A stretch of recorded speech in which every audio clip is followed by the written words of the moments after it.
Alright, it's like almost 70 degrees out today, and we are going to try to get the Jeep running.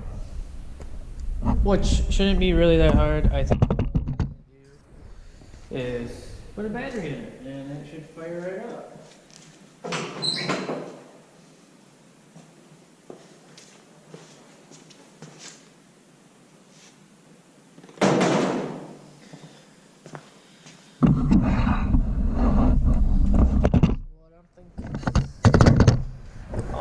To do is boop and then boop, and then it should just start it up, but I'll check the oil and everything before we do that. But yeah, that's what we're gonna do today, and then hopefully I have a special surprise for you guys by the end of this video, but I don't know, don't count on anything because I'm really not counting on anything right now, so yeah.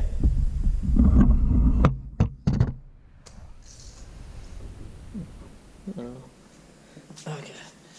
Just need. Oh, my tools are over here.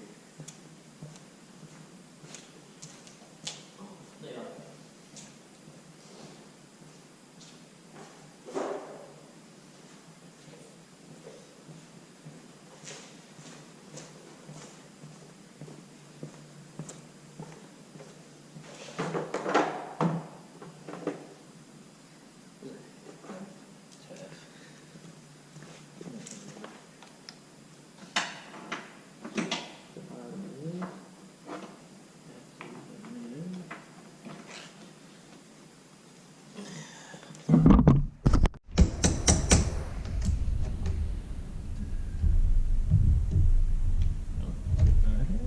It says half right there. What does this say? It says half.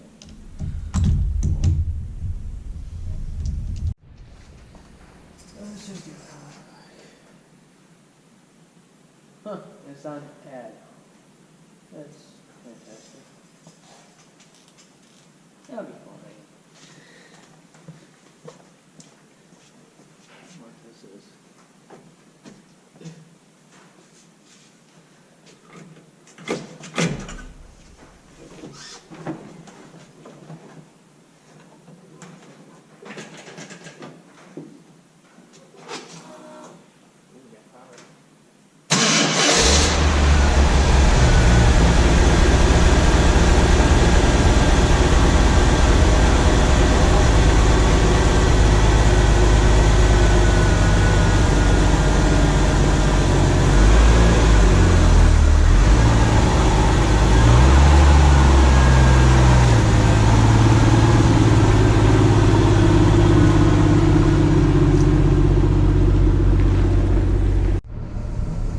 So I just took the Jeep around the block, my house.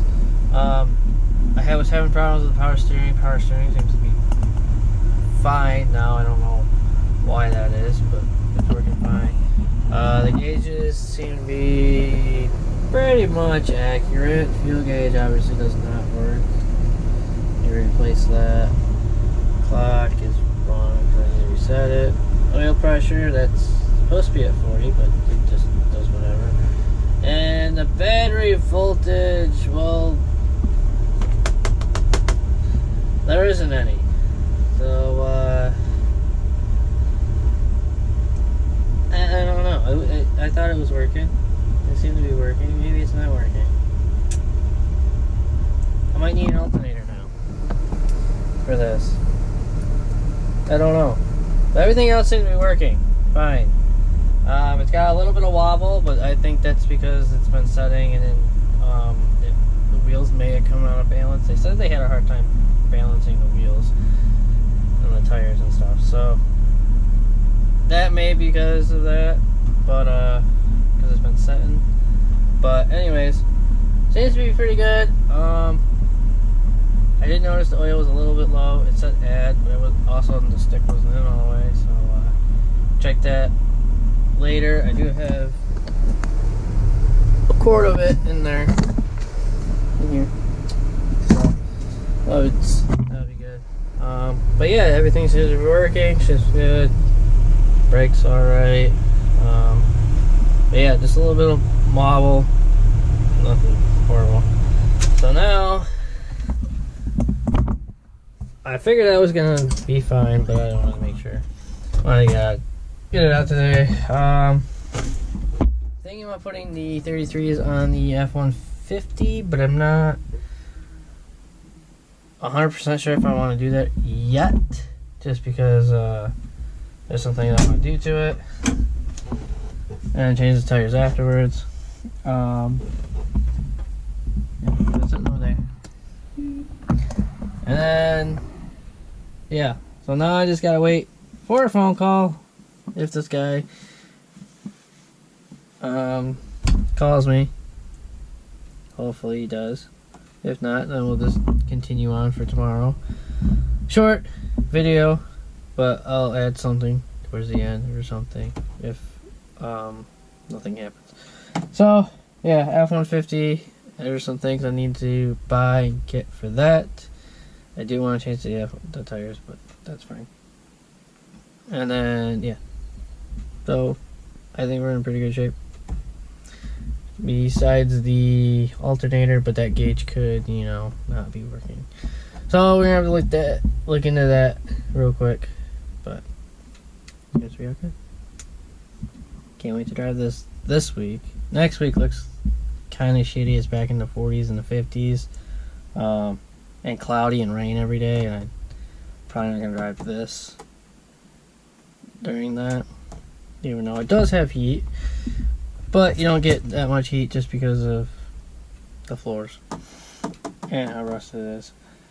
And it doesn't seal very well around the seals and stuff. So, but yeah, we'll drive this at least this week, maybe a few times.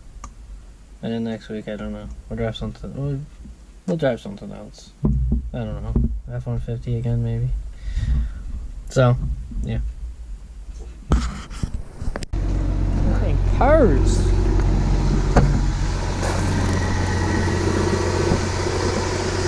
Oh yeah.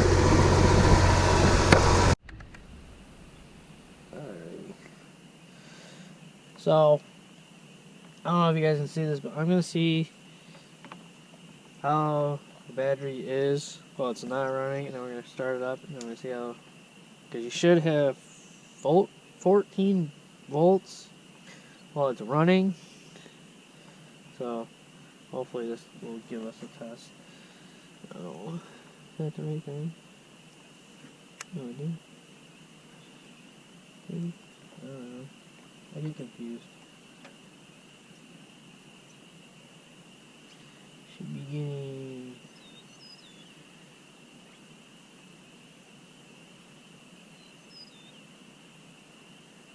Okay.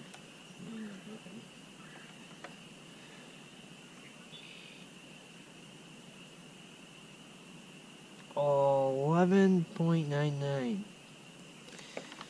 Okay, well that tells me that it may not actually be working.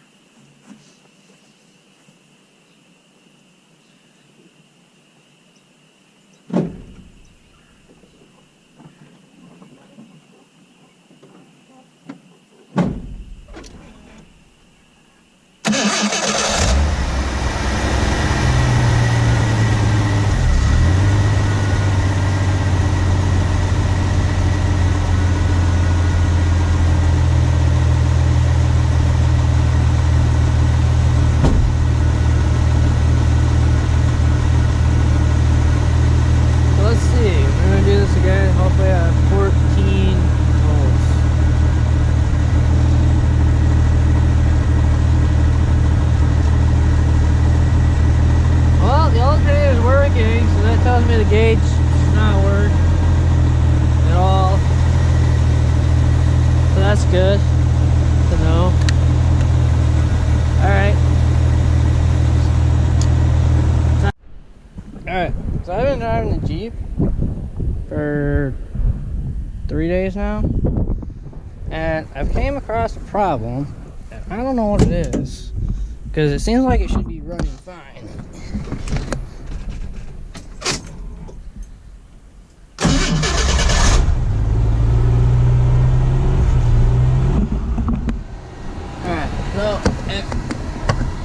idles for a long time, and then it kind of does this spit and sputter thing.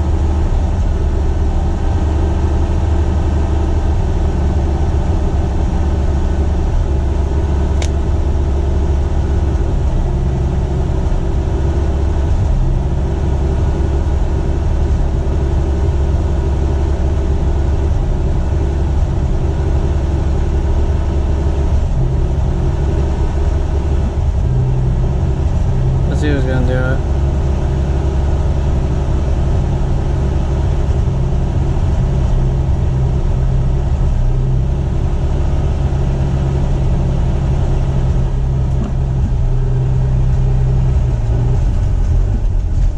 Oh, see, look, it does this. I don't know. I don't know.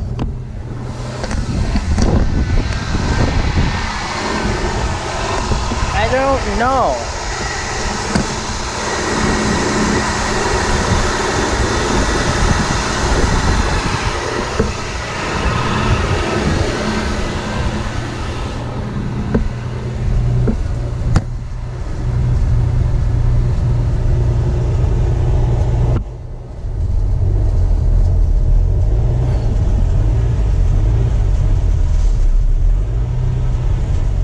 I'm not doing anything. It only does it when it's cold. When it first started.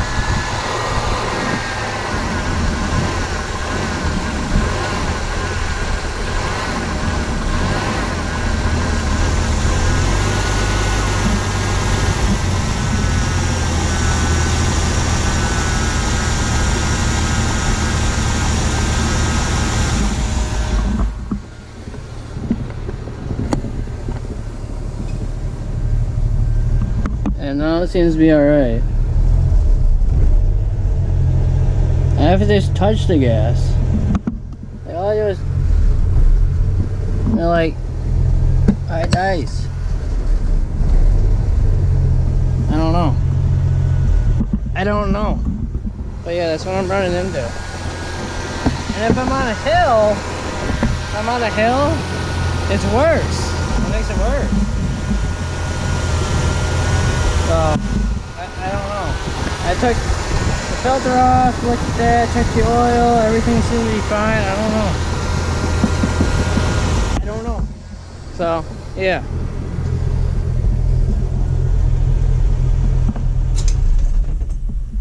I don't know what's making it do that. But then as soon as it got, like, warmed up, it's fine. And I don't know. No idea. But definitely, like, on any incline, if I'm sitting like this, it just doesn't want to idle.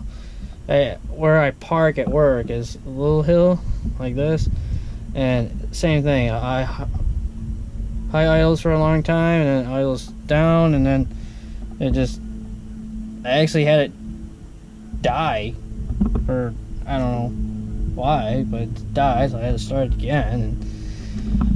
But yeah, I don't know. I don't know if it's a fuel issue. I guess I could check the spark plugs, but I don't think it's spark plugs either, because that wouldn't make it idle high or rough. It would skip all over the place, I would think. But I'll just keep an eye on it, I guess. But other than that, it's been running pretty good. Everything else seems to work. The battery gauge on the other side came back. I don't know what that issue was, but it now works. But yeah, everything else seems to work too. So it's always like 80 degrees today. Probably could take the doors off, top and everything, but of course I had to work today, so I didn't have time to do that. But definitely soon. But it's gonna be like 40 in the 50s next week. So alright, this is day 4 of driving the Jeep. Took the doors off today because it was like 80 degrees out, and on my way home today the temperature gauge It only reads like 210, sometimes a little bit less. Then I noticed it was running a little bit past that, and it was like bouncing all over the place. I was like, okay. So then I turned the key off and then turned it back on, and it was pegged at 260, actually past 260. So I got out and I checked, opened the hood, top hose was hot. Okay, I checked the bottom hose was hot too. So I don't know, there was something flowing through there cooling it, but it wasn't cooling it. So I do know that this radiator in here is like not very good. Like it's, I don't even know how anything works on that. It actually still feels warm. It's weird. Can't do this. So yeah, still warm radiator. Not that great.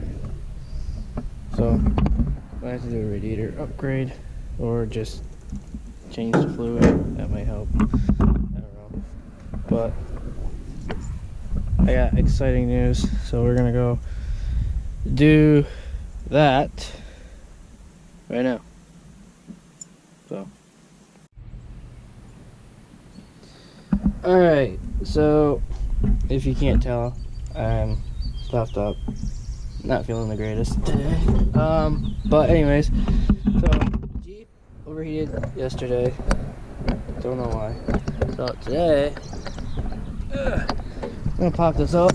I want you to check the antifreeze in it real quick before we go. Okay, there we go. And then we'll go back to what I picked up yesterday.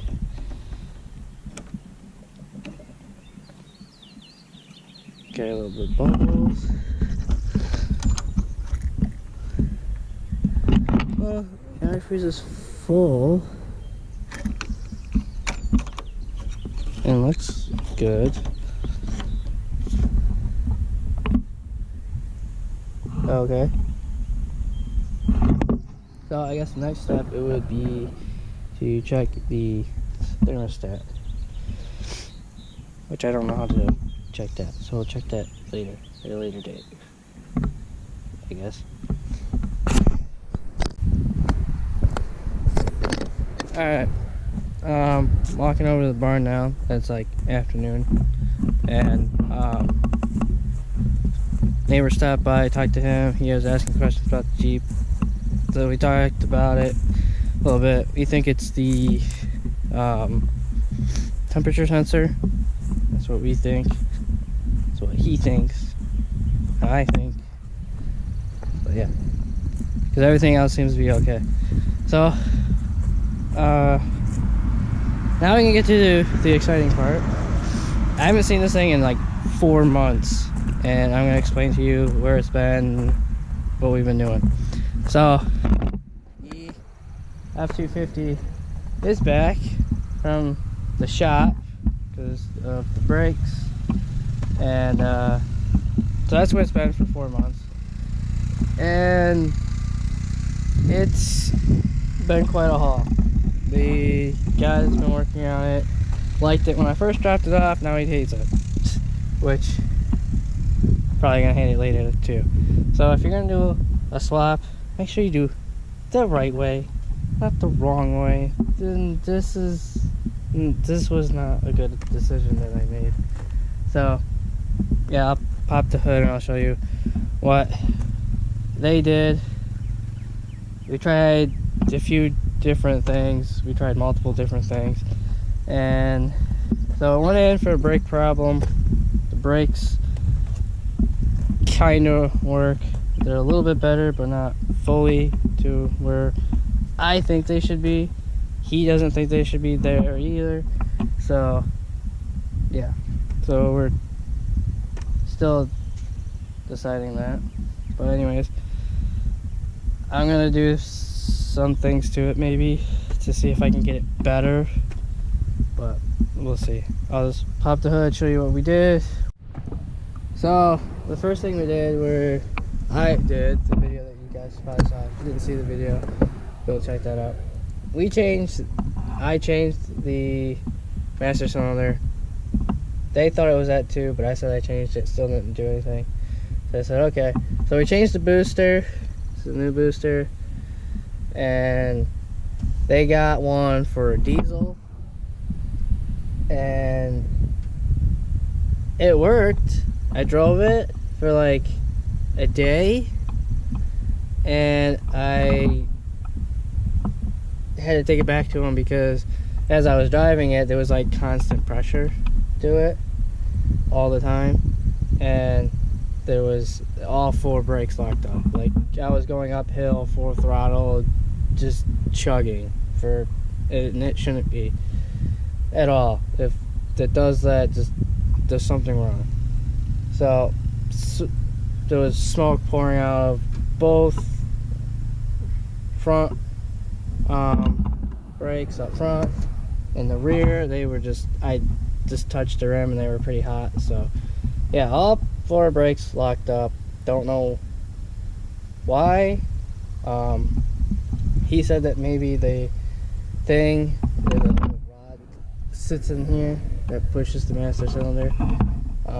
He said that could have been, you know, they're adjustable, so he said that could have been off a few degrees or whatever.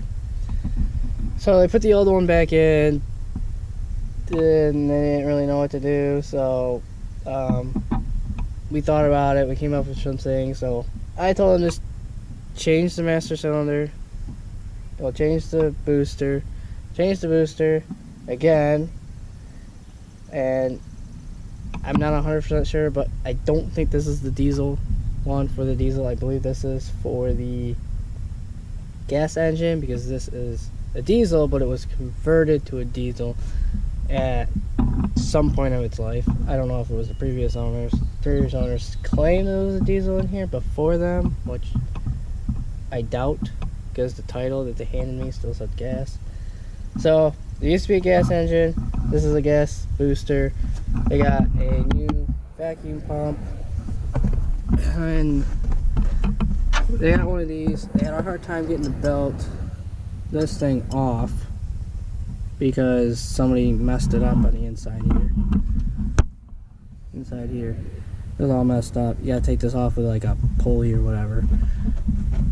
So the problem with that was that they took it off, they put it back on, and they had a problem with it not staying on. It kept falling off and everything because the inside here was all like, they said it looked like somebody put it on with an air chisel, which don't do, because then you gotta buy one of these and you're not gonna find one of these. That was the problem why it sat for at least probably a month or 2, because of I could not get this part anywhere. So I took it to a machinist, and he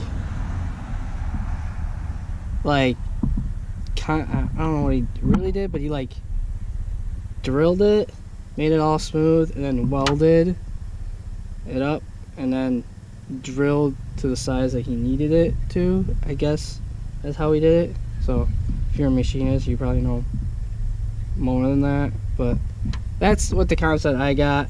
He like welded and then drilled it to the size he needed. I don't know if he drilled it to make it smooth. I'm assuming he did. That would be what I would do, but I don't know. So yeah, those 3 things. The brakes work. They will stop you, well, at least slow you down, and then stop you to a certain point. But yeah, I still have a problem where it's still soft, but at least now it doesn't go all the way to the floor like it did before. So I'm just gonna leave it for now and drive it, and you know, maybe play around with some other things. But that's where this thing has been. So I just want to catch you up on that. And then I have the Jeep now that's got problems. So I have the Ranger and everything. So This video is probably all over the place, but anyways, see you in the next one, and we'll be doing something hopefully more exciting. Hopefully, I don't know, but anyways, see you in the next one. Bye.